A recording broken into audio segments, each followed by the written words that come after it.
Last fall, I gave my first in-person talk in almost 2 years. It was exciting to be back with real life people and not at home online via Zoom.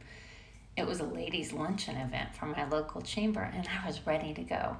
Until wait, hold on, I soon realized that ladies' luncheon didn't mean just women, as had been my initial perception. As people began to show up and sit down, about half of the audience members were men. No harm, no foul. I simply addressed the fact that my topic was geared toward the behavior of women, but certainly did not exclude men. And how right I was. The men were just as engaged as the women were, asking questions and offering feedback. I caught looks of disbelief on several of the men's faces when women share about their experiences of female rivalry. Since men traditionally do not act the same way toward their male counterparts as females do, I realized this was new information to them. As a result, the men in my audience were significantly enlightened on just how malicious female rivalry behaviors can be.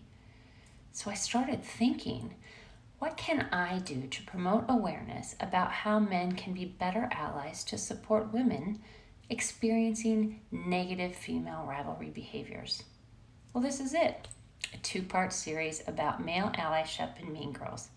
Part 1 addresses the family perspective, and Part 2, the work perspective.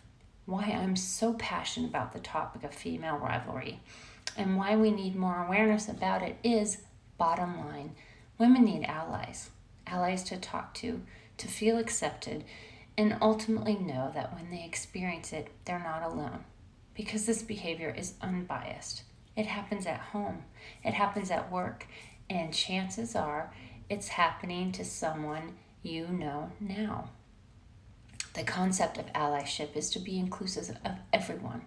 An ally is to unite or form a connection or relationship between. Allyship is to be in supportive association with another person or group. As male allyship pertains to the concept of female rivalry, it's about building relationships with and for women to be better together. It's hard to be an ally, especially if you're an outsider to what's going on, meaning you may not fully understand the behaviors as it pertains to female rivalry. You haven't experienced it, you don't readily recognize it, but you can always support.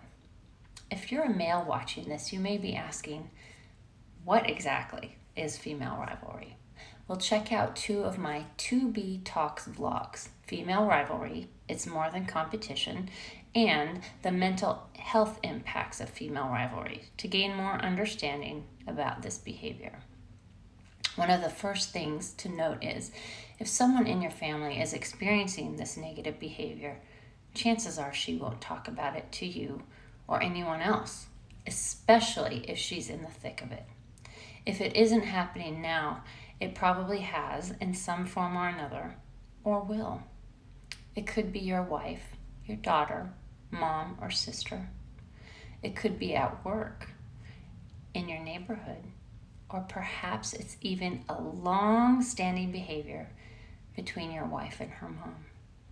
There are multiple ways for this behavior to unfold. The second thing to note is there's a lot of shame associated with this behavior. Shame that she didn't stand up for herself, that she let it happen, and that she lost her voice. Remember, allyship involves 2 or more people. It's important to use what you learn to take informed action, not on your own accord, but with and support of her. To inspire trust and respect in your role as an ally, here are a few tips. Number 1, listen. Be sincere and have empathy. Don't make fun of, interrupt, judge, or pretend to understand if you don't, because men typically don't act this way to each other. Value her openness and that she's sharing it with you. Remember the shame factor. Number 2, it's not about you. Don't take center stage, mansplain, or try to fix it. This isn't about you, it's about her. Reference the first point. Listen. Number 3, respect the female space. This is painful for perhaps both of you. You didn't know what it feels like, but you want to help and understand it. Go back to the first point before offering any advice. Listen. Number 4, embrace the discomfort.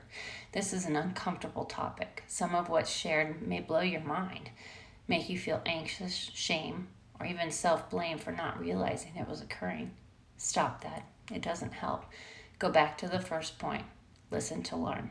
And number 5, ask how you can help. Help to support, to interact, to promote awareness, to be an ally together. Don't assume you have the best answer or approach. Go back to the first point. Listen to learn.